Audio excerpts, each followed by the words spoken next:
Bonjour à tous chers amis, nous sommes aujourd'hui la veille de la Haloula de la Rabbinite, la femme du Rabbi de la Rabbinite Chaim Mishka. On va continuer le chapitre 7 du Sha'ar HaYichud V'Emunah qu'on a déjà commencé la semaine dernière. Et si on se rappelle ce qu'on a vu la semaine dernière, on a continué, on a vu ensemble sur la différence qu'il y avait entre Shema Yisrael, Hashem Elokeinu, Hashem Echad, et Baruch Shem, les deux phrases qu'on dit tous les jours dans la prière. On a repris ce qu'on avait vu déjà dans le chapitre 6 sur la différence entre ce qu'il y a d'un côté le nom de Dieu qui veut donner en abondance, et de l'autre côté on a l'Elohim qui vient contracter, pas forcément voiler, mais pouvoir faire en sorte qu'on puisse la recevoir et on puisse l'aborder, on puisse vivre avec et on puisse mettre ça en application dans la vie de tous les jours. Et comme on a l'habitude de dire, on voit que le cours de Tanya qu'on a tous les mercredis est toujours en rapport avec la paracha de cette semaine. La paracha de cette semaine, c'est la paracha qui s'appelle Parashat Yitro, bravo. Et on a vu dans le cours lundi soir, qu'on peut revoir sur le Torah.fr, sur la question qu'on a demandé, qu'est-ce qui a fait en sorte que le pape de l'époque a décidé de venir se convertir? Qu'est-ce qu'il a cherché? Comment ça se fait que Yitro a décidé de venir? Il était tellement enthousiasmé par l'idée en se disant, peuple juif, la religion juive, une fois qu'ils se sont pris une claque par Amalek, ça vaut la peine de venir. Quel rapport? Et on a vu aussi par rapport à l'ouverture de la mer Rouge, comme Rashi nous dit, Mashmoa Shamaouba. Qu'est-ce qu'il a entendu? Pourquoi il a décidé de venir se convertir? On a répondu qu'il a entendu les deux choses. La guerre d'Amalek et l'ouverture de la mer Rouge. On a répondu qu'il a vu les contrastes qu'il y a dans la religion juive qu'il n'y a pas dans les autres religions. Du fait que d'un côté, il faut être extraterrestre, il faut être au-dessus de la terre, et de l'autre côté, il faut être les pieds sur terre. Et c'est exactement le même dossier qu'on va voir aujourd'hui dans la suite du chapitre 7 de Sha'ar HaYichud V'Emunah, qui est très très riche. On a vu déjà la dernière fois sur qu'est-ce que le Admor Emtsai, le fils de Admor Azaken, aspirait à ce que le peuple juif, quand deux juifs se rencontrent, on parle de Yichud Ha'ila et Yichud Ha'tata, qui veut dire l'union d'en haut et l'union d'en bas. Qu'est-ce que ça veut dire en propre terme dans la vie de tous les jours? Alors d'abord, on peut demander une question. Si je te demande de peindre ou de faire un chassid, de me décorer un chassid, qu'est-ce que ça veut dire un chassid? Quand tu fais de l'art, dessine-moi un chassid, fais-moi un...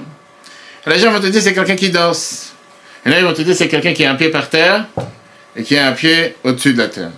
Un chassid, par définition, il incorpore à l'intérieur de lui deux contrastes, deux choses contraires. D'un côté, il est capable de regarder la réalité en face, voir le monde tel qu'il est, voir la réalité du monde, ne pas se déconnecter du monde, être sur terre. Mais de l'autre côté, qu'est-ce que ça veut dire être sur terre? Être pragmatique, être réaliste, ne pas vivre dans un monde extraterrestre. Et de l'autre côté, être capable d'être au-dessus de la terre. Qu'est-ce que ça veut dire? Ne pas s'émouvoir des difficultés que quelqu'un peut avoir et ne pas s'émouvoir de ce que les gens peuvent dire. Parce qu'il sait qu'il a sa mission sur terre, il sait qu'il a le but pour que Dieu l'a créé. Et pour ça, il est prêt même à donner sa vie et rien ne peut l'empêcher. Alors la question qu'on va aborder aujourd'hui, justement, comment vivre avec les deux? Comment d'un côté, vivre sur terre, être réaliste, être pratique, pragmatique, savoir qu'il y a un monde en face de nous. Et de l'autre côté, comment ne pas s'émouvoir du monde et comment ne faire comme si le monde n'existe pas. Pour ça, on va dire, comme on l'a dit tout à l'heure aujourd'hui, le cours qu'on va voir, c'est mettre en place ce rêve, qui n'était pas un rêve du Admor Emtsai, qui était le deuxième Rabbi Chabad, le fils du Rabbi Admor Azaken, mais c'est surtout une aspiration à laquelle il demande à chacun d'entre nous d'aspirer. Chacun d'entre nous doit être dans cette idée. On va découvrir ensemble quelle est la notion de Yichud Ha'ila et Yichud Ha'tata, qui veut dire l'union d'en haut et l'union d'en bas. Et on va voir qu'est-ce que ça veut dire qu'on a dit la dernière fois, Melech Ha'olam. Est-ce que ta personnalité dépend de ce que les autres te valorisent? Très riche. Est-ce qu'en fonction de les gens qui te disent, tu as des beaux jours aujourd'hui, tu es bien habillé, tu es un beau gosse, comme certains disent, un certain monsieur qui est ici présent, est-ce que ça veut dire que, maintenant je me sens à l'aise? Ou bien si quelqu'un te dit, qu'est-ce que t'es moche? Maintenant je sens que j'ai plus ma place sur terre. Ça c'est numéro 1. Numéro 2, on va comprendre qu'est-ce que font les tzadikim sur terre. Comment un tzadik il est capable de faire des miracles? Comment il est capable de voir ce qui va se passer plus tard? On a vu la semaine dernière, j'étais sur la Haloula de Baba Saleh, ce soir la Haloula de la Rabbinite. C'est quoi le rôle d'un tzadik? Et après on verra Yichud Ha'tata. Qu'est-ce que ça veut dire concrètement? Comment faire entrer tout ça dans la vie de chacun d'entre nous? Commençons d'abord à essayer de comprendre comment fonctionne le monde. Le monde. Rabbi Yitzhak Abrachatza, c'était la semaine dernière. Oui, Baba Saleh, c'était il y a 2 semaines. C'est ce que j'ai dit. Rabbi Yitzhak Abrachatza, c'était le 23, oui. Le 13, juste avant Toubijoat, c'est pour ça qu'on avait un cours justement dans le 16e. Hein? J'ai pas compris. Qu'est-ce que tu commences encore? Ok. Olam, le monde. Comment on dit le monde? Le monde a 3 dimensions. Ce qu'on appelle la dimension de l'emplacement, l'endroit, le temps et les humains. Dans le langage de la Kabbale, ça s'acronyme dans un seul mot qui s'appelle Hashan, Olam, Shana, Nefesh. Olam veut dire l'espace, Shana veut dire le temps, Nefesh veut dire l'humain. Dans chacun de ces 3 dimensions existe un autre détail dans lequel on va tout de suite voir qui est une entité totalement indépendante. Commençons à parler d'abord du temps, de l'espace. Dans l'espace, il y a ce qu'on appelle les 4 côtés. Et c'est la raison pourquoi quand on dit Shema Israël, Hashem Elokeinu, Hashem Echad, on a l'habitude, avec la tête, de faire vers les 4 coins du monde, le Dalet de Echad, on a l'Est, l'Ouest, le Nord et le Sud. Pareil en haut et en bas. Ça, c'est ce qu'on appelle une dimension totalement indépendante. Qu'est-ce que ça veut dire un endroit? Un endroit veut dire une dimension dans laquelle je me trouve ici, présent, maintenant. Et par définition, si je suis ici, je ne suis pas là-bas. Si je suis là-bas, je ne suis pas ici. Tu ne peux pas être dans 2 endroits au même instant. Ça, c'est par rapport au monde. Regardons le temps. Le temps, on a exactement le même problématique. On a ce qu'on appelle le passé, le présent et le futur. Chaque entité du temps est totalement séparée. Hier, c'est pas aujourd'hui, aujourd'hui, c'est pas hier. Aujourd'hui, c'est pas demain, demain, c'est pas aujourd'hui. Chaque moment a sa particularité, chaque moment a sa spécificité, chaque moment a sa... Je dis pas seulement sa particularité, c'est un moment qui ne va pas revenir. Je rappelle plusieurs fois la phrase que l'on dit répéter à chaque fois, que les gens se soucient sur leur perte d'argent, mais les gens ne se soucient pas sur la perte du temps. Alors comme la Gemara nous dit, Yamav einam chazrim damav chazrim. Un jour perdu, c'est un jour que tu ne reverras plus. L'argent perdu, c'est l'argent que tu vas regagner demain. Et parlons dans ce qui est maintenant la 3e dimension qui est la personne. Comme on a dit tout à l'heure, la personne, c'est surtout le fait de savoir où je suis dans la photo. Quel est mon rôle sur Terre? Quelle est ma mission? Qu'est-ce que je fais ici sur Terre? Pourquoi Dieu m'a placé dans cet endroit, à cet instant, à ce moment, etc. Alors tu vas me dire, quel est le sens que je peux donner à ces 3 dimensions? Et la réponse qu'on va voir aujourd'hui dans le Tanya, c'est en fonction de quel attribut tu parles par rapport à quel mida avec lequel Dieu agit sur Terre. Il y a un malchut qu'on a parlé longuement la semaine dernière, le fait d'être un roi, et on a expliqué comme quoi la royauté de Dieu peut s'exprimer seulement, si on peut dire, par ça qu'il y a un peuple. Et de l'autre côté, il y a les autres attributs. On l'a vu la semaine dernière, quelqu'un qui a chesed, qui a la bonté, quelqu'un qui a l'intelligence, tu peux très bien être intelligent sans s'enfermer sur toi-même. Tu es obligé de partager ton intelligence. Faut tout de suite voir. On a vu d'abord la dimension de malchut. On a expliqué comme quoi, en meler bloam. Un roi ne peut pas être un roi tout seul. Tu dois être un roi parce qu'il y a un peuple qui t'a nommé roi. Tu as des gens extérieurs qui t'ont nommé roi. À ce moment-là, c'est pour ça que tu deviens roi. On a expliqué comme quoi le fait d'être roi, ça dépend de facteurs extérieurs à la personne. Et dans ça même, on peut retrouver ces 3 dimensions qu'on vient de voir. D'abord, l'endroit. La grandeur d'un royaume est calculée en fonction du terrain sur lequel il gouverne. C'est pas pour rien que quand on va parler de la fête de Purim dans 2 mois, Megillat Esther, qu'on commence tout de suite en disant qu'Achashverosh il était un Molech Meod Uvadku Sheva Ve'esrim U'Me'am Medina, qui régnait sur 127 pays. L'idée justement de vouloir régner tellement de pays, c'était ce qui a fait tellement de coulées de sang sur terre. Napoléon Bonaparte et beaucoup d'autres.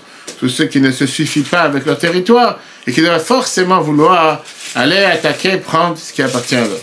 Dans le temps, il y a aussi une dimension de combien de temps cette royauté elle existe. Parce que tu as des gens qui avaient par exemple avec des rois qui avaient un calendrier particulier en fonction de quand ils sont devenus rois. Et que tous les citoyens du pays, ils devaient à chaque fois noter, marquer le jour dans lequel le roi est devenu roi. D'ailleurs, on voit bien avec Achashverosh, dans la Megillah, encore une fois, on nous mentionne la 3e année de son règne. Dans le Tanakh, dans la Bible, on mentionne énormément, plein de fois des dates officielles à laquelle ça fait 10 ans de règne, 5 ans de règne, etc., etc. Et après, quand tu parles des humains, pareil. Plus tu as des gens qui soutiennent ce roi, plus le roi est de beaucoup plus grand. On l'a vu ça la semaine dernière dans la notion de Berov Am, Adrat Meler. Plus il y a du peuple, plus au final la beauté du roi, on l'a vu par rapport à la Brit Mila, ce qu'on fait les matins et les soirs à cause de ça, avant la tombée de la nuit, etc. Tout ça, c'est bien sûr quand tu parles de Malchut. Malchut qui veut dire la royauté, la volonté de vouloir régner. Mais quand tu parles des autres attributs avec lesquels Dieu a créé le monde, là, c'est pas tellement important. Prenons par exemple la sagesse, la chokhmah. On sait très bien que la sagesse d'un humain ne se mesure pas en fonction de combien de personnes il va enseigner ou à combien de personnes valorisent sa sagesse. Ça peut être quelqu'un qui est un énorme génie, qui n'est pas forcément d'élève. Ou ça peut être quelqu'un qui peut enseigner à beaucoup d'élèves et pas forcément c'est le plus grand génie sur Terre. Donc la chokhmah en général, la sagesse, c'est quelque chose qui dépend de l'humain et pas forcément de ce qui se passe en dehors de lui. On parle du chesed, la bonté, c'est exactement la même chose. La bonté ne dépend pas de combien de personnes une personne aide. Et à ça, il faut rajouter une parenthèse. C'est vrai que par ça qu'il y a d'autres personnes autour de moi, ça me permet de pouvoir exprimer ma bonté. Par exemple, quand il y a quelqu'un à qui enseigner, automatiquement, je peux pouvoir exprimer ma sagesse. On a vu le fameux argument avec le chesed qui s'est plaint devant Dieu quand Abraham n'avait pas d'invité. Ou d'abord en disant que le fait qu'Abraham a agi avec tant de chesed, j'ai plus rien à faire sur terre. De l'autre côté, quand il faisait tellement chaud, il n'y avait plus de bonté sur terre. Il n'y avait plus de personnes sur terre. Il ne pouvait pas exprimer sa bonté avec qui que ce soit. Parce que tu peux dire je suis bon, mais si je n'ai pas envie d'exprimer quoi que ce soit, c'est un peu difficile. Ok, donc il y a une différence importante entre les traits de caractère de l'âme et la dernière qui est Malchut, qui est la bonté.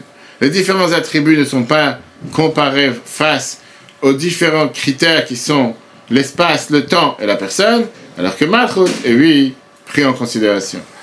C'est pour ça qu'on revient avec le terme Malchut sans arrêt, on va élaborer ça longuement aujourd'hui, du fait qu'une personne est capable d'exprimer sa bonté, pas forcément sur des humains, mais aussi sur des animaux.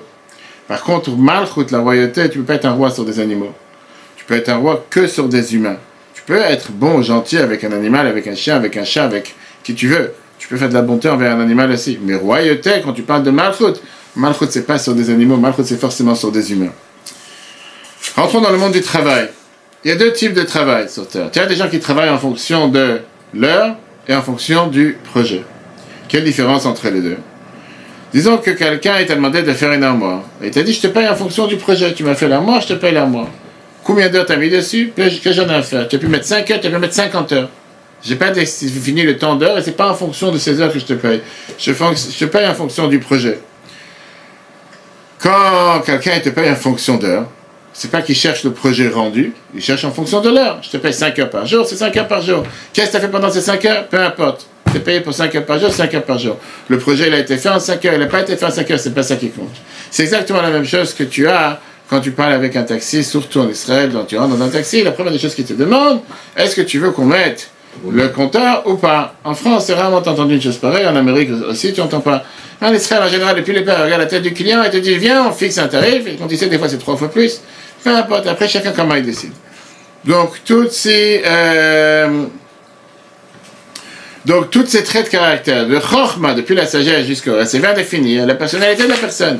Ça ne dépend pas de ce qui se passe en dehors de la personne. Et c'est pour ça qu'il n'y a pas tellement cette différence de ces différentes dimensions, l'espace, l'endroit, le temps, etc. Quand tu parles de Malchut, c'est totalement différent. Parce qu'on a dit que Malchut, c'est quelque chose qui a un rapport avec la personne, un rapport avec le lieu, un rapport avec l'endroit. Tout ça, c'était pour pouvoir avoir ce qu'on appelle une introduction à ce qu'on va voir maintenant dans les deux différentes facettes avec lesquelles Dieu agit sur Terre. Avec le rapport que Dieu a sur la planète, le rapport que Dieu a sur le monde. Il y a un impact que Dieu a sur le monde qui n'a aucun impact sur l'humain. Parce qu'il est totalement déconnecté de nous. Et après, tu as un impact que Dieu a sur le monde qui a un rapport avec chacun d'entre nous. Et celui qui se répète ce qu'on a vu dans le cours précédent. On avait vu la différence entre Shema Israël, Hashem Elokeinu, Hashem Echad, et Baruch Shem Kevod Malchuto L'Olam Vaed. Qui veut dire, aujourd'hui, on va voir que le monde il a été créé par deux dimensions. La dimension de Malchut, qui est la royauté, et la dimension de Adnut. Adnut, qui vient du mot comme le mot Adon, qui veut dire un patron, qui est aussi le nom de Dieu, qui veut dire un maître. Et d'un côté, on a dit que Malchut, c'est obligé d'avoir un peuple.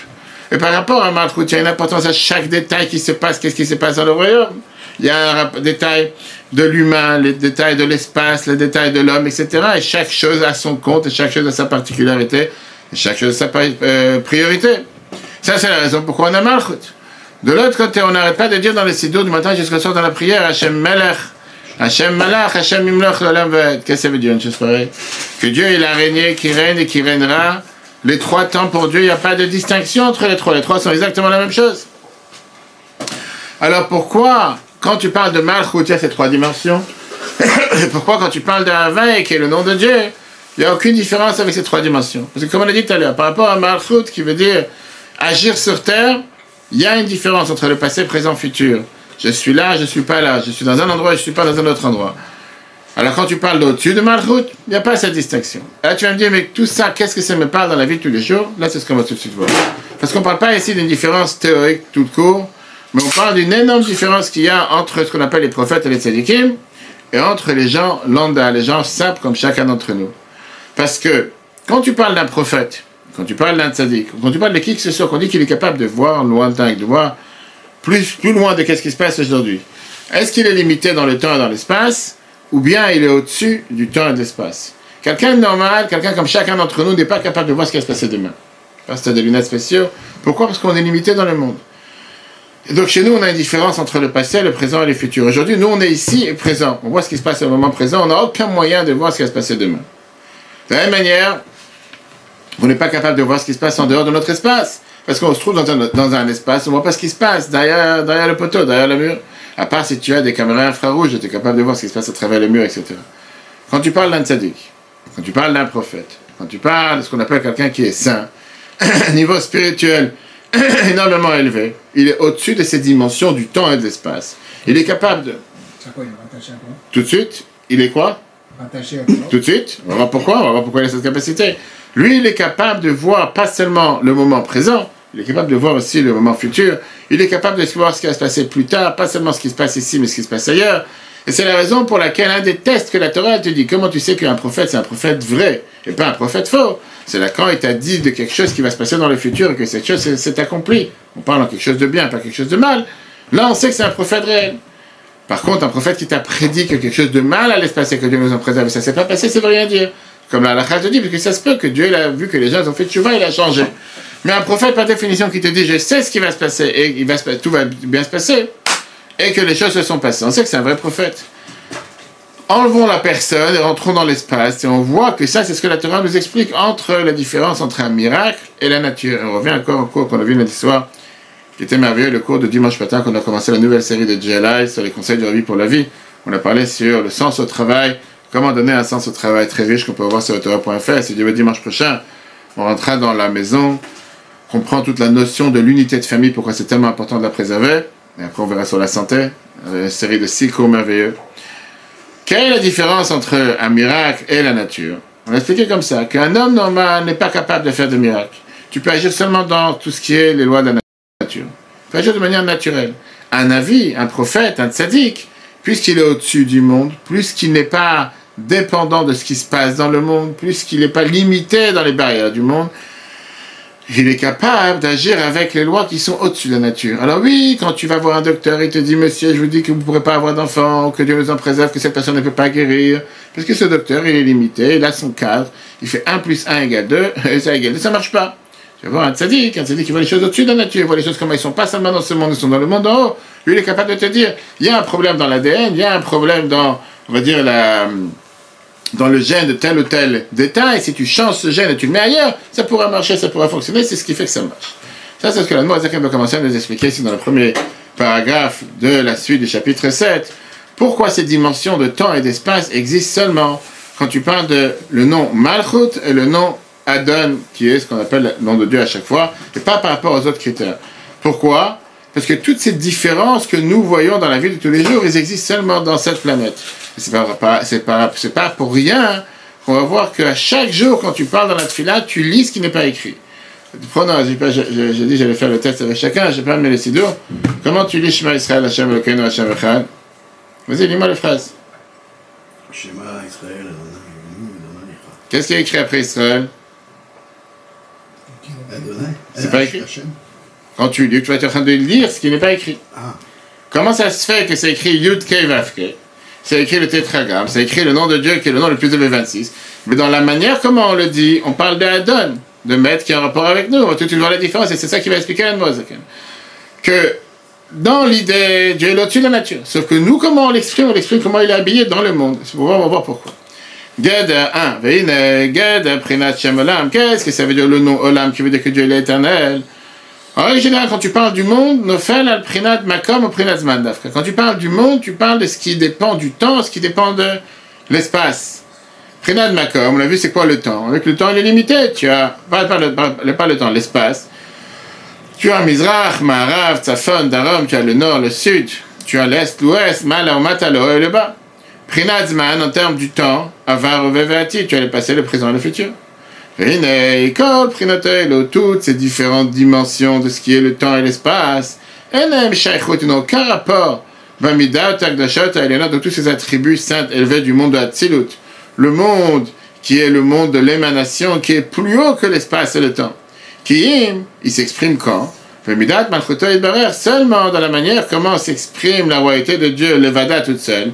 C'est seulement là-bas, Shayech Lomar, c'est là-bas qu'on peut dire, Shehu Yitbarach, que Dieu, il est Melech, le Malad Enketz, il est le roi des choses les plus élevées, ou le Matad Entachrit, dans les niveaux les plus bas, sans limite.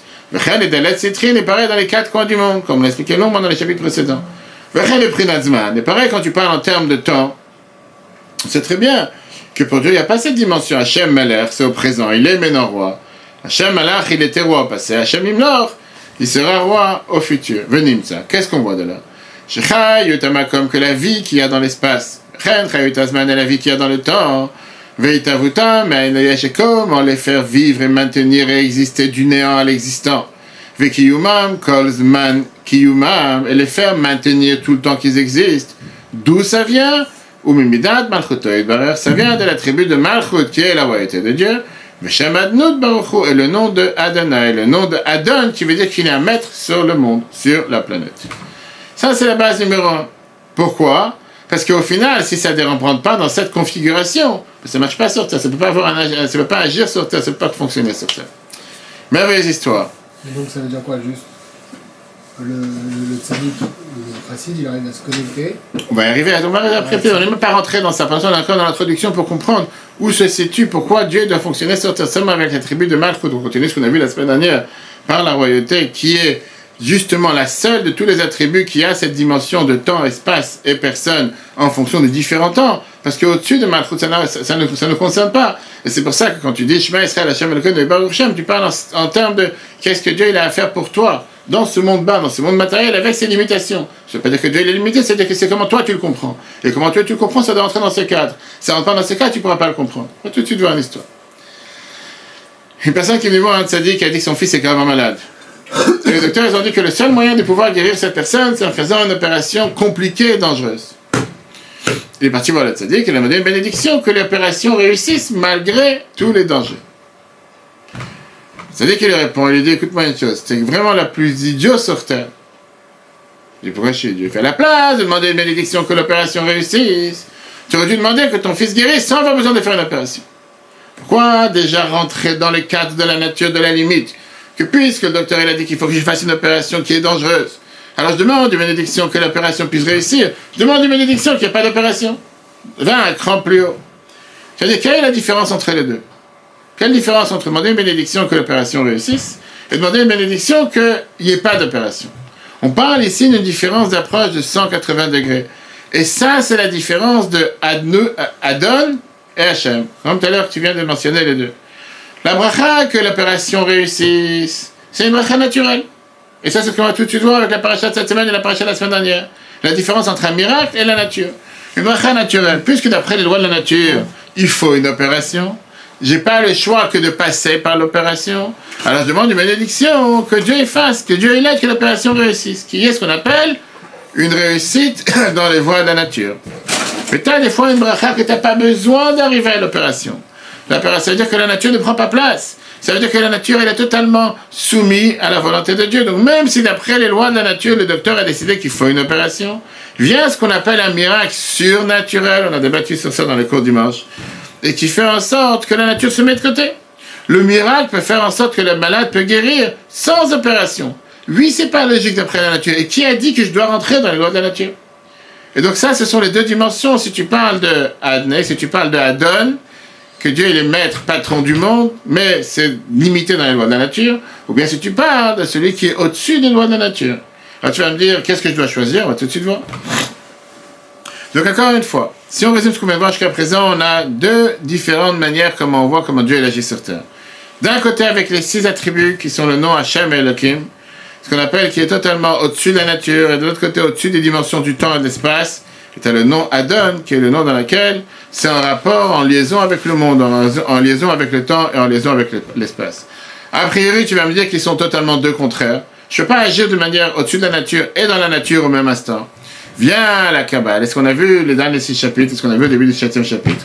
comme on a vu surtout dans le 6e chapitre, que Hachem et Elohim ne sont pas contradictoires, qu'agir au-dessus de la nature et dans la nature, pour nous, c'est pas possible, pour Dieu, c'est possible. Ça dépend de quelle dimension nous le regarde. C'est pour ça qu'on a dit dans le verset, Hachem Elohim ou Hachem Echad, qui veut dire que le nom et la preuve, c'est quand on dit la phrase Shema Israël, Hachem Elohim, on dit pas le mot Hachem comme il est écrit, on dit le mot Adon. Qui veut dire que pour nous, c'est exactement la même chose. C'est-à-dire que cette union, c'est une union qui existe. Maintenant, quand tu parles d'une union entre deux choses, il peut exister deux manières comment les unir. Ou que tu as ce qu'on appelle l'invité et l'hôte, tu as l'essentiel, celui qui a été invité à l'intérieur, ou bien que le contraire, le plus important, c'est pas l'hôte, le plus important, c'est l'invité. Quand tu parles ici de Hachem et Adon, tu peux dire exactement la même chose. Tu peux dire que l'essentiel, c'est la dimension de Dieu comme elle est surnaturelle. Néanmoins, puisque moi je suis limité, matériel, terrestre, je suis obligé d'avoir une dimension naturelle, pour ça je ne comprends pas la dimension de Dieu qui est surnaturelle. Ou bien on peut dire que non, l'essentiel c'est le nom de Dieu qui est naturel, puisqu'au final on vit dans ce monde, on ne vit pas dans une autre planète, et la dimension surnaturelle elle existe, mais ça peu importe. On voit cette différence dans les Sidurim Sefarad. Les Sidurim Sefarad, et surtout les Sidurim qui sont avec la Kabbale, etc., il y a plusieurs fois que les deux noms de Dieu sont écrits ensemble. Comment est-ce que tu as une fois fait la différence? Une fois ça commence avec le Yud, après le Aleph, c'est intercalé les deux. Donc ça commence avec le Yud Kevavke, mais après tu as le Yud, Aleph, après tu as le He, le Dalet, le Vav, le Nun, le He, le Yud. Et une fois ça commence avec le Aleph. Aleph, Yud, Dalet, He, Nun, Vav, Yud, He. Quelle différence? C'est juste un jeu de mots, parce qu'on a mal, le codage, on s'est mal trompé. Non, ça vient expliquer, justement, après la Kabbale, on t'explique que ça c'est la raison pourquoi on veut exprimer à ce moment de la prière, est-ce que Dieu il agit tout d'abord par les voies de la nature? Est-ce qu'il est au-dessus de la nature, c'est secondaire? Ou bien il agit d'abord avec les voies qui sont au-dessus de la nature, et ce qui est naturel, c'est après. Tu vas me dire d'où on le comprend dans la tefila de tous les jours. Pour ça qu'à chacune des brachot, on a l'habitude de répondre Amen. C'est quoi Amen? Pas l'acronyme du mot Amen, comme Malach Neman, etc. Amen, c'est la compte numérique combien? Aleph, ça fait 1. Même 40. Et Nun 50, ça fait combien? 91. Maintenant tu prends le mot Yud Kevavke qui est 26, Adon qui est 65, 91. Ça c'est la magie. Pourquoi on dit à chaque fois? C'est-à-dire que le fait de faire cette union entre les deux, cette union qui est entre Shema Israël, Hachem Elokeinu, Hachem Echad d'un côté, qui vient t'expliquer comme quoi il y a ce qu'on appelle Shem, Hachem et Elohim qu'on a expliqué longuement dans les chapitres précédents, que ça reflète Yichud Elah, cette union d'en haut. Mais après on descend terre à terre, rappelons-nous ce qu'on a vu la semaine dernière, où il y a 2 semaines avec Yaakov, entre Yaakov et ses enfants. Faire descendre ça dans l'union d'en bas, mais pas seulement rester dans l'union d'en haut, mais rester dans l'union d'en bas. On unit les deux ensemble constamment, tout le temps pendant la prière, etc. Là tu vas me dire, tout ça, ça peut avoir l'air tellement abstrait, tellement déconnecté de la vie de tous les jours. Viens là-dedans, Azakan te dit que non. Ça s'exprime dans la vie de chacun d'entre nous de manière journalière. Comment? Par rapport aux miracles, est-ce que les miracles sont surnaturels ou ils sont dans la nature? Est-ce que je dois sacrifier ma vie ou je dois faire entrer un sens dans la vie? Et comme j'ai dit tout à l'heure, c'est exactement ce qu'on voit dans la paracha de cette semaine avec Yitro. Pourquoi le plus grand pape de l'époque, pourquoi le plus grand prêtre de l'époque a décidé de venir se convertir au judaïsme? Qu'est-ce qu'il a trouvé dans le judaïsme qu'il n'y avait pas dans les autres religions? Il n'y avait pas le catholicisme à l'époque, il n'y avait pas l'islam, il n'y avait pas quoi que ce soit. Mais qu'est-ce qu'il a trouvé dans le judaïsme qu'il n'y avait pas dans le reste? Parce que jusqu'à présent, il s'est dit, ou il faut, pour pouvoir servir Dieu, être déconnecté du monde, ou être totalement soumis au monde. Ça, c'est le TikTok qu'on vient d'envoyer. C'est un résumé d'1 minute sur tout ce cours qu'on avait laissé qui est tellement riche, et c'est ce qu'on est en train de voir ici. Il s'est dit, c'est difficile d'avoir un lien entre les deux. Viens ce qu'on prie dans la vie de tous les jours, et la Torah te dit, non, monsieur. Shema Israël, Hachem Elokeinu, Hachem Echad, qui est totalement abstrait, déconnecté, Dieu vient, il agit sur toute la planète de manière surnaturelle. Fais-le descendre sur terre. Baruch Shem Kevod Machoto Alavet, qui veut dire fais-le descendre dans la vie de tous les jours. Dieu n'attend pas de toi de donner ta vie pour Dieu. C'est d'ailleurs ce qui est écrit dans la halakha, quand tu dis Shema Israël, tu dois penser de faire Messirut Nefesh, tu dois vouloir donner ta vie pour Dieu, mais c'est parce que Dieu l'attend de toi. Tu dois vouloir le faire, mais c'est pas pour ça que tu dois le faire. Il n'y a pas un soldat qui va à la guerre en disant je vais pour me faire tuer demain. Il va, il est prêt à donner sa vie, mais le but c'est pas de donner sa vie, le but c'est de se battre, de se combattre, pour pouvoir réussir à éradiquer l'ennemi. Et ça c'est ce qu'on fait dans la vie de tous les jours avec les deux. Encore une fois qu'on a vu toute cette introduction, maintenant on va comprendre quelle est la notion de Yichud Elah qui veut dire, on a dit tout à l'heure, cette union d'en haut, et comment c'est imprégné et c'est impacté dans la vie de chacun d'entre nous dans cette union d'en bas. Comme on l'a dit tout à l'heure, Yichud Elah veut dire pouvoir faire ce mélange entre Hachem et Adon. Qui veut dire que le nom de Dieu, c'est lui qui est le patron. Le nom de Dieu, comme on parle de celui qui est surnaturel, surlimité, qui descend sur Adon, qui est le patron sur terre. Très bien. Où ça s'exprime dans la vie de tous les jours? Les miracles surnaturels. Quand est-ce qu'on a vu des miracles surnaturels? Oh, à travers l'histoire, on a vu ça la semaine dernière. L'ouverture de la mer Rouge. L'eau n'est pas faite pour tenir debout. L'eau, elle est faite pour tomber. Le fait que l'eau l'a tenu debout et beaucoup d'autres miracles, on peut dire que c'était vraiment des miracles surnaturels. Qu'est-ce qui se passe quand on voit un miracle surnaturel? Ça, c'est le dévoilement du nom de Dieu qui est sur la nature, qui vient et qui gouverne et qui contrôle les lois de la nature, que eux, ils dépendent du nom de Adon. Adon, qui veut dire un nom qui est totalement adapté aux lois de la nature. Ça veut dire que Dieu, il se dit, je ne me considère pas avec les lois de la nature, j'en ai absolument rien à faire de ce qui se passe dans la nature, je décide d'agir comme si la nature n'a pas sa place. Ah, dans la nature, l'eau doit descendre par terre, ne pas se tenir en mur, et moi j'ai décidé que l'eau ne va pas être par terre, l'eau elle va se tenir en muraille. Pourquoi? Parce que le miracle se passe dans le monde, mais avec des critères surnaturels. Ça, c'est une manière d'agir. Une deuxième manière de pouvoir s'exprimer, c'est dans le service de l'homme. Comme on l'a dit tout à l'heure, le premier espace, c'est quoi? Yehudaïla, qui veut dire être avec cette union d'en haut. C'est quand l'homme, il vient et se dit, je suis totalement soumis à la volonté de Dieu. Mon existence n'existe pas, peu importe s'il y a des difficultés, peu importe s'il y a des casse-têtes, des ennuis. Il y a une seule chose que moi je cherche, là, une seule chose que je cherche, servir Dieu, faire ce que Dieu lui demande. Et pour ça, je suis prêt à donner tout ce qui est le plus cher, l'argent, mes biens, la santé, même la vie. Tout ça, je le fais pour la volonté de Dieu. Où on trouve ça, et chez qui on trouve ça, et qui est capable de le faire? Le tzadikim. La réalité, c'est que c'est pas quelque chose que tu peux demander à chacun d'entre nous. Et la demande, c'est clairement dans le Tanya, on a tous une femme, des enfants, des désirs matériels, des plaisirs matériels. Et là, Dieu n'attend pas de toi de tout jeter ce monde matériel. Dieu t'a mis dans un monde matériel. Mais les tzadikim, pourquoi ils ont eu cette particularité de pouvoir faire des miracles? Parce que pour pouvoir faire un miracle qui est surnaturel, tu dois être à un niveau spirituel qui est surnaturel. Un niveau dans lequel tu ne te considères pas avec toutes les difficultés, avec toutes les limites du corps, avec toutes les limites du monde. Tu ne peux pas te comporter soumis à la loi de la nature et faire un miracle qui est surnaturel. C'est contradictoire. Quelqu'un qui sert Dieu de manière surnaturelle, il est défini comme le nom d'un tzaddik, et de manière naturelle, il a la capacité de faire des miracles. Parce que la nature n'a pas d'impact sur lui. On a vu ça avec le Bassalan, on a vu ça avec le Rabbi, on a vu ça avec des centaines de tzaddikim à travers les générations. C'est quoi? C'est des coups de magie? C'est pas des coups de magie. On parle de tzaddikim qui étaient capables de faire des miracles et des merveilles et voir ce qui se passe au futur. Parce qu'ils n'étaient pas soumis aux lois de la nature, parce que dans leur vie de tous les jours, eux-mêmes, dans leur comportement, n'étaient pas soumis aux lois de la nature. Ils étaient plus hauts que la nature. Par contre, sur le Baal Shem Tov, quand le Baal Shem Tov faisait des miracles, c'était hors norme. À tel point que dès que quelqu'un aujourd'hui te dit qu'il a fait un miracle particulier, l'histoire du Baal Shem Tov. Qu'est-ce que ça veut dire des choses hors normes? Que ce soit le Baal Shem Tov. Il y a une fameuse histoire, par exemple, que le Tzemach Tzedek qui raconte qu'une fois il a écrit le Baal Shem Tov à son beau-frère, Rabbi Gershon de Kitov, qui avait fait Aliyah en Israël. J'ai vu qu'on t'a jugé dans le monde d'en haut et qu'on a décidé de t'enlever la vie parce que tu as osé parler pas comme il fallait à ton maître. Néanmoins, ils ont décidé de te changer ça avec un mois que tu seras sourd. Et comme c'est considéré que quelqu'un qui passe aveugle, et par ça que tu es aveugle, un mois, tu es considéré comme mort, et comme ça, tu as été écrit de ce jugement. Fais attention la prochaine fois, et il a signé Israël Baal Shem Tov. Comme ça, il envoie une lettre à son beau-frère. Son beau-frère répond Baal Shem Tov, il dit, je sais pas quoi te répondre. L'histoire est vraie, mais pour moi, c'est quoi? C'est pas qu'il avait Facebook ou WhatsApp à l'époque. Il dit, je suis tellement étonné.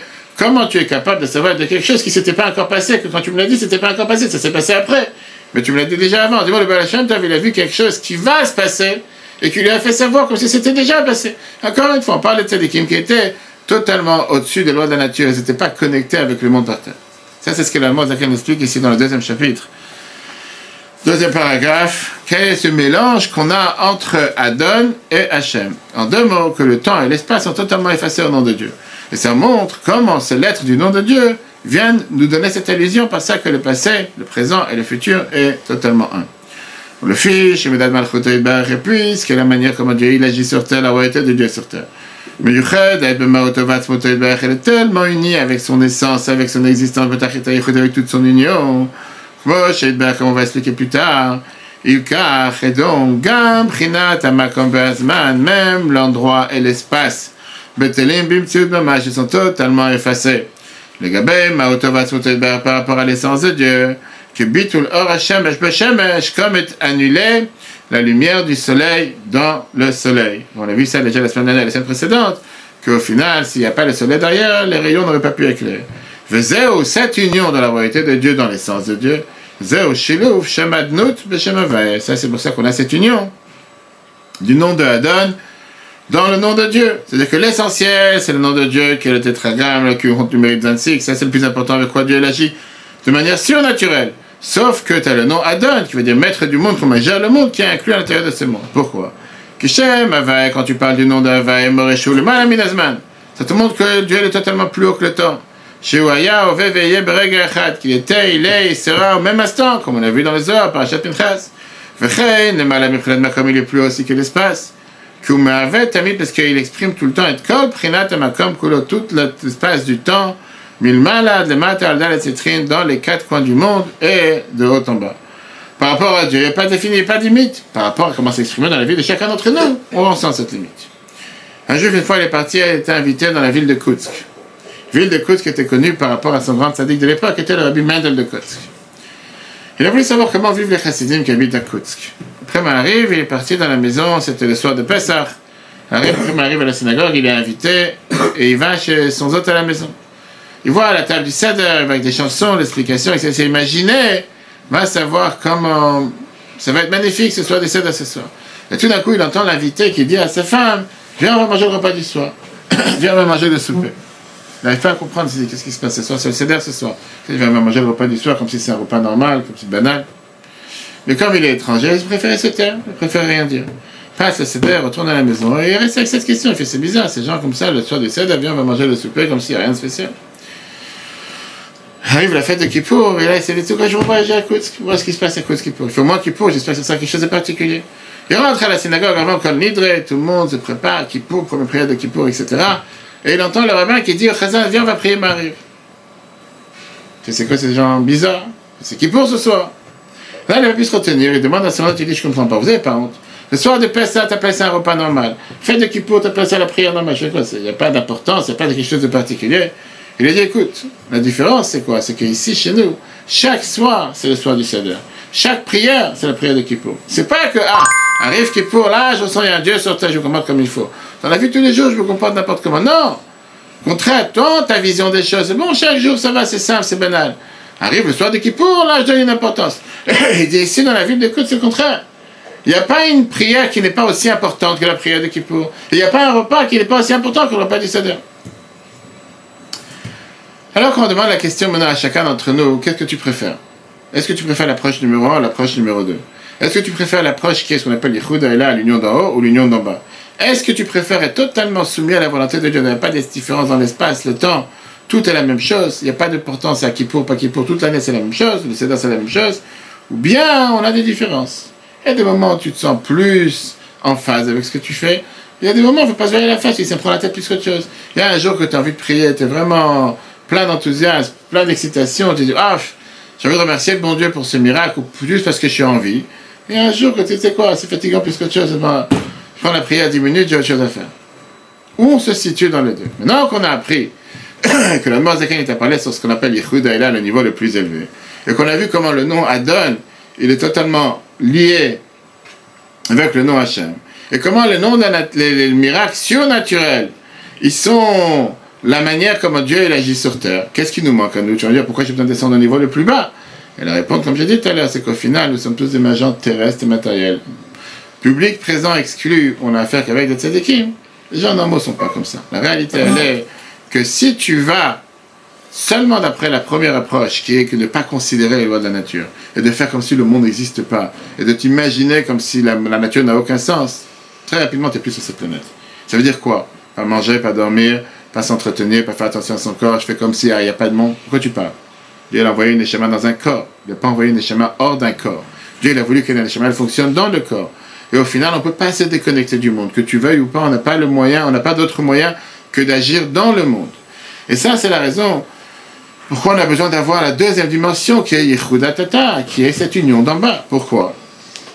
Parce qu'on accepte le fait que Dieu il a donné son importance à terre. On accepte le fait qu'il y a l'importance de ce qu'on appelle dans le temps, dans l'espace, et ça prend toute sa dimension. Mais on est obligé d'avoir les miracles qui sont habillés dans la nature.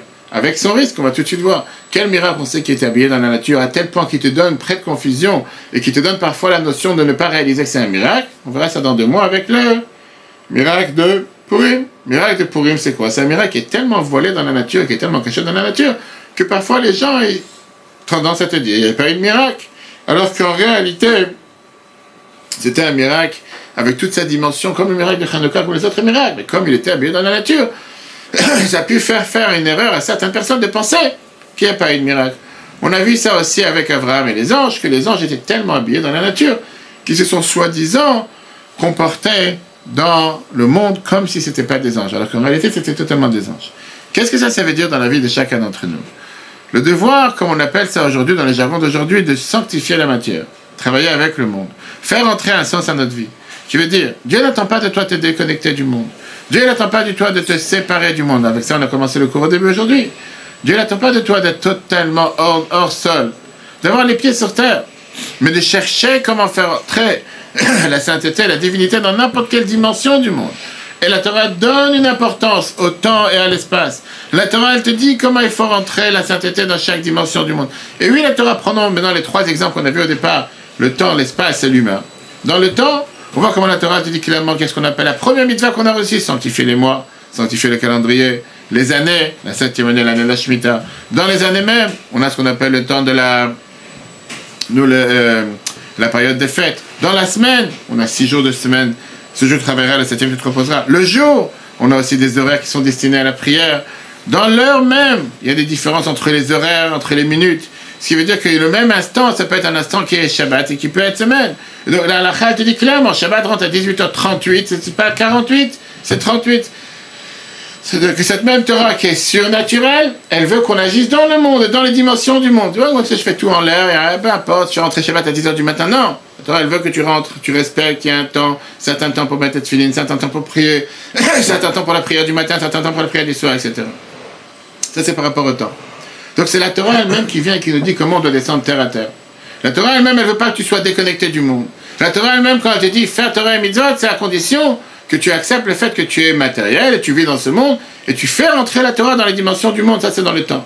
Dans l'espace, c'est très bien qu'il y a une énorme différence entre la terre d'Israël et les terres en dehors d'Israël. Dans Israël même, il y a une différence entre Jérusalem, Yerushalayim et les autres endroits. Dans Yerushalayim même, il y a une différence entre ce qui était la ville de Jérusalem et le mont du Temple, le Harabait. Dans le mont du Temple même, il y avait le mont du Temple, il y avait Kodesh HaKodashim, le Saint des Saints. Donc encore une fois, tu vois que la Torah elle-même, elle est celle qui te donne des différentes dimensions, des différentes différences dans l'espace. C'est pas tout le monde, Dieu est partout, il y a la sainteté partout, la divinité partout. Non.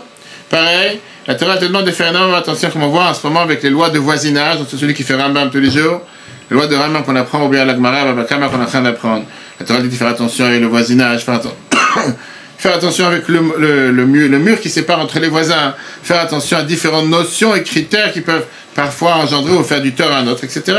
Et après, pareil, la Torah te fait la même différence qu'il y a entre les humains. C'est très bien qu'il y a une différence entre les nations du monde et les peuples juifs, il ne faut pas de racistes. Par les nations du monde ont 7 mitzvot, les 7 lois de Noach, alors que le peuple juif a 613 commandements. Dans le peuple juif même, la Torah elle-même te fait cette différence. Cohen, Lévi, Israël. La Torah te fait la différence entre les hommes et les femmes. Et la Torah te dit qu'il y a une différence entre les différentes mitzvot.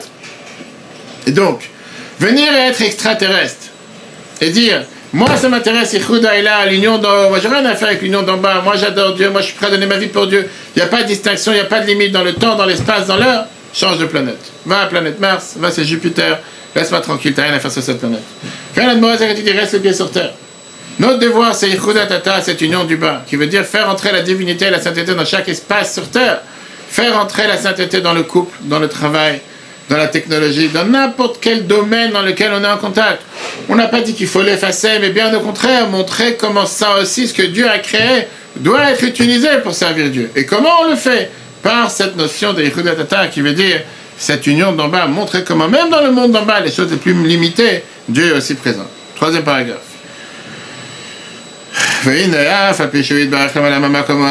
Malgré que Dieu il est plus haut que le temps et l'espace.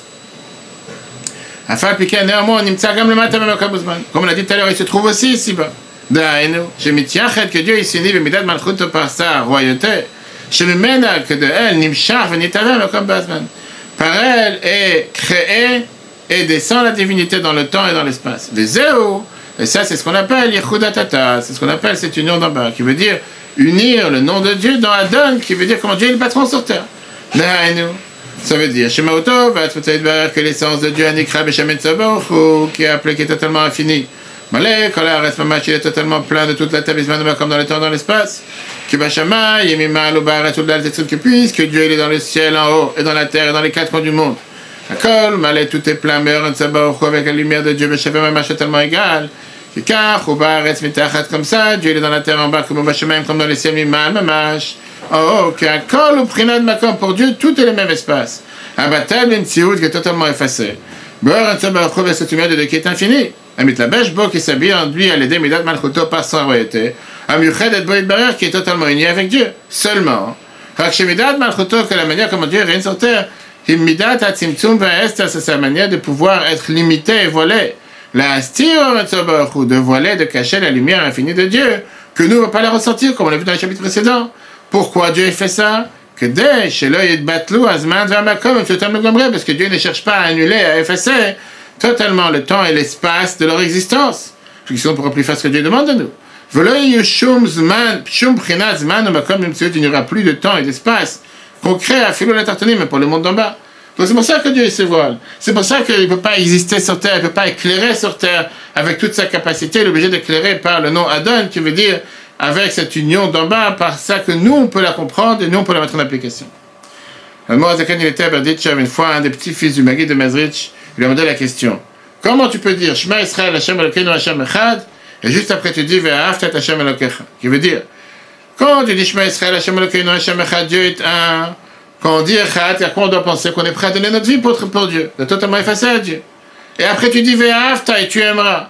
Si je suis prêt à donner ma vie pour Dieu, c'est-à-dire que j'existe pas. J'ai pas ma propre existence. Je suis totalement effacé à la volonté de Dieu. Comment après on peut descendre de tel niveau et dire non, moi j'ai envie maintenant d'aimer. Et la réponse qu'il lui a donnée, d'après ce qu'on vient d'expliquer. Oui, on doit aspirer au niveau le plus haut. Mais c'est pas parce que tu dois aspirer au niveau le plus haut que tu ne dois pas descendre terre à terre. Oui, dans la pensée, c'est chacun doit vouloir donner sa vie pour Dieu, faire exactement, être connecté à Dieu H24, 7 jours sur 7, sans distinction.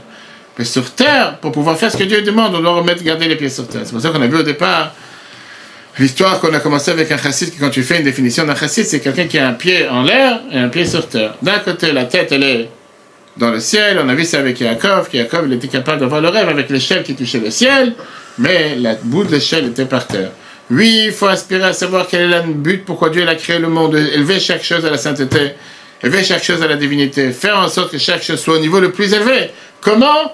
Par ça que je fais les choses dans la vie de tous les jours comme Dieu il attend de moi. Respecter l'heure de la halakha, respecter les mitzvot qui sont faits avec des choses matérielles. Et grâce à ça, je fais cet ensemble qui est entre les deux. Et grâce à ça, je fais cette union entre le nom de Dieu et le nom de Adon. Je fais cette union entre les miracles naturels et les miracles naturels. Je crée cette union entre les voies au-dessus de la nature et les voies de la nature. Et grâce à ça, on peut comprendre pourquoi la halakha elle est tellement pointilleuse, avec tellement de détails que les gens parfois ils te demandent mais qu'est-ce que Dieu a à faire de mon assiette et qu'est-ce que Dieu a fait si j'ai fait attention à tel ou tel détail. Parce que c'est seulement de cette manière qu'on puisse unir les deux et qu'on puisse joindre les deux bouts et faire en sorte que la lumière et la divinité de Dieu descendent sur cette planète. Ça, c'était pour la deuxième partie du cours du chapitre 7. La semaine prochaine, on continuera en disant tout ça c'est bien beau dans ce que j'ai appris à ce que je dois faire. Mais est-ce que vraiment Dieu en a à faire à ce que je fais? Est-ce que Dieu vraiment il prend en considération tous ces petits actes ou bien lui il regarde la photo générale? Est-ce que Dieu l'a vraiment à faire? Est-ce que j'ai fait attention que Shabbat est rentré à 38 et pas à 48? Et est-ce que j'ai fait attention à attendre 5h59 avant de manger de la lait et la viande? Ou bien pour lui, il n'y a pas de différence. L'essentiel, c'est que tu as fait attention. Est-ce que vraiment pour lui, c'est important tous ces détails? Est-ce que pour Dieu, c'est pas plus important de faire les choses de manière globale? Tout ça, on verra si Dieu veut la semaine prochaine, en rentrant dans les détails qu'il y a deux bases dans la Emouna. D'un côté, la Emouna, c'est quoi? D'avoir une Emouna globale. Dieu, il existe sur Terre. Dieu, il agit sur la planète, etc. Mais on doit aussi avoir le deuxième composant de la Emouna, comme Rambam nous explique, que Dieu il connaît les actions de l'homme et Dieu il s'intéresse à chaque détail de ce que tu fais. Et c'est pas juste quelque chose de global.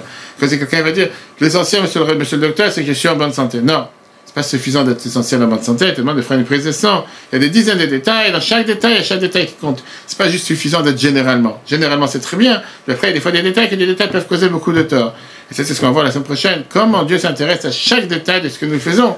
C'est pas suffisant d'avoir une émouna générale, mais une émouna dans tous les détails. Le cours en replay sur etora.fr. Très bonne journée à tous. Et si Dieu veut, à la semaine prochaine.